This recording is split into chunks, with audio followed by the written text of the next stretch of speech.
This is me, and these are me and my friends driving to Highland Park Raceway in Colorado, just outside of Denver. Decided to take a trip up there and hit the racetrack.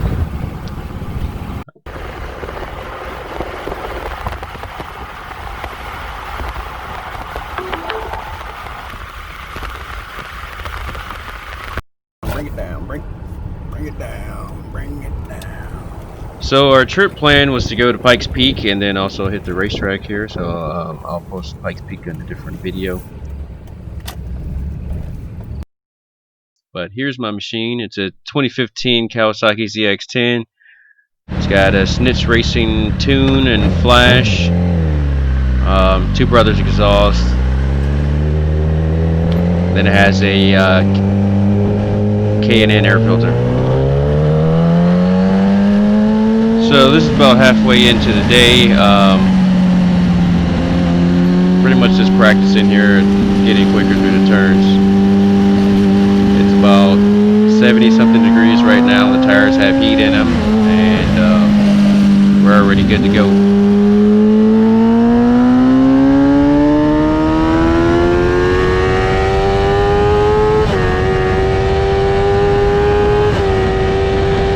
So this is the main straight. You got to be hard on the brakes, and you come down into a long right.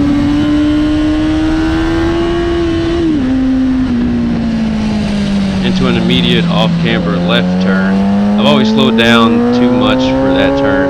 You can actually take that turn a lot faster if you're off the brakes. But so this track has a lot of late apexes and a lot of blind turns. It takes quite a while to get used to it and learn. You have to actually memorize and learn the turns before you can get fast at this track, because there's so much that you actually can't see until you're right on it. So you really have to know when to turn in, where to turn in, what speed, where to brake, memorize, because you're not going to see it.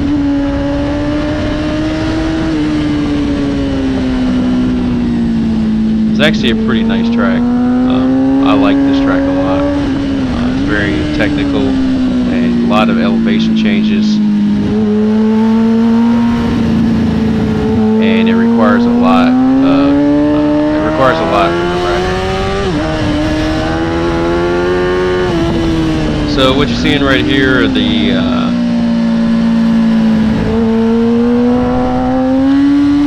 probably the best laps that I got on video anyway. I had better laps than these later on in the day, but my GoPro batteries weren't appreciating me at that point. So there we go, past the start finish line. This is turn number 1. It's slightly off camber there, so your left knee almost always hits the speed hump there if you're not careful. Then you go into a long right, and then 2 other long rights. There, I caught myself slipping. This is later in the day, and so you kind of lose your focus. So if you look again, you can hear the front tire squealing under brakes there. But I corrected it and kept going. So this is the main straight. You can really get up to speed here, probably around 160 miles an hour. I didn't go that fast because I really got tired of trying the whole late braking thing. It takes a lot out of you, energy-wise and strength-wise. And then, of course, later in the day, you got your muscles locking up and all that kind of stuff. So, pretty much every one of the turns here, I just let myself coast into the braking zone and not actually hard on the brakes, because that was really wearing me out. So long right here, uphill to a blind left, and then this is one of the slower corners here. You got to really go fairly slow. You get pretty low because it's a tight turn, and then it's immediate, almost full throttle downhill through left, right, left. Or I say right, left, right.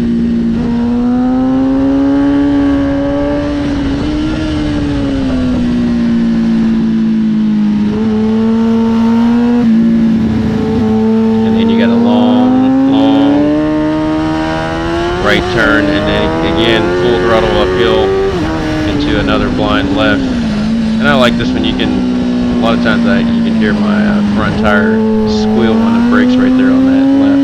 But then downhill into S's or slalom, and then back uphill to the start line.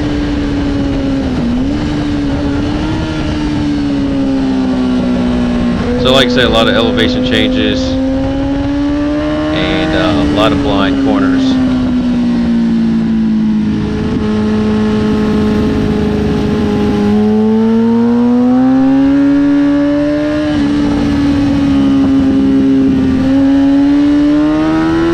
So in that turn number 2 or number 3, you can actually take quite a bit faster than I take. It took me a while of getting used to that to realize that I can pretty much take that without hitting the brakes. Then here again after the main straight. Also had to keep in mind to stay further outside here, because like I said, a lot of these turns are late apexes, so you have the tendency to want to turn in much earlier than you should. And this turn here as well, you really want to stay far out so that you get the best exit. And it took me about half a day to get that committed to memory.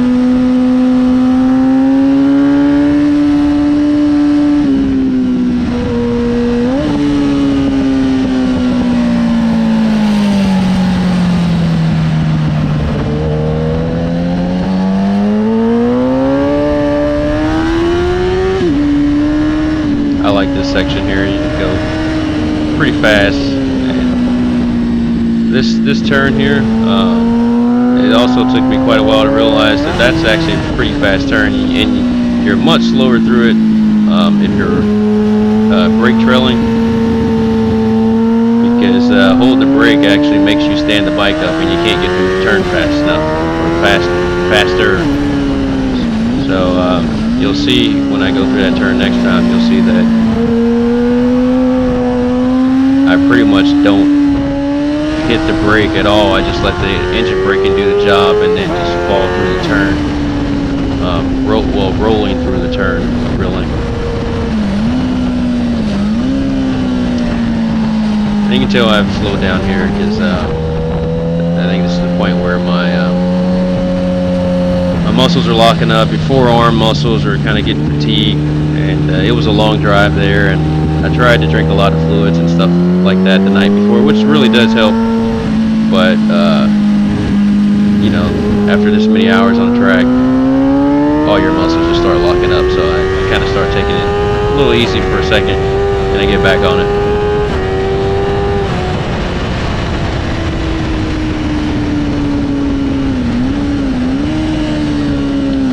This turn at the end of the straight is also a pretty fast turn. I recognize that I slowed down too much for that turn, or needlessly anyway. But also with the ZX10, it's you kind of have a tough decision to make, because first gear, you can see I'm riding first gear right there. First gear goes all the way to around 97 miles an hour. You don't have to shift out of first gear till 97. So a lot of places on this track, you end up in too low of a gear or too high of a gear if you're in second gear. So if I were to actually race this bike, then changing the gearing would be almost 100% necessary. But actually, if I were to do it competitively, I probably wouldn't choose this bike. This is a 2015.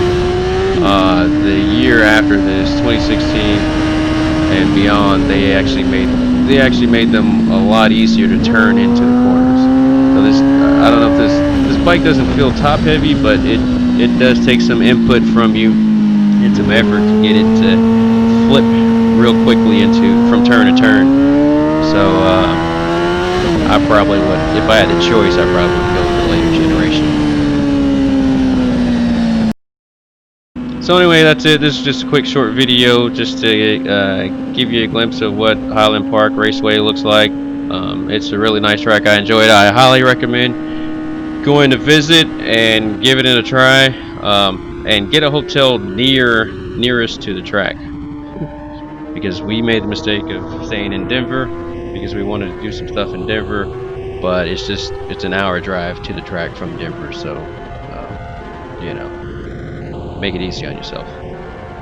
Anyway, the next video I'll show the full Colorado Pikes Peak Highland Park experience. So subscribe and stay tuned. Thanks.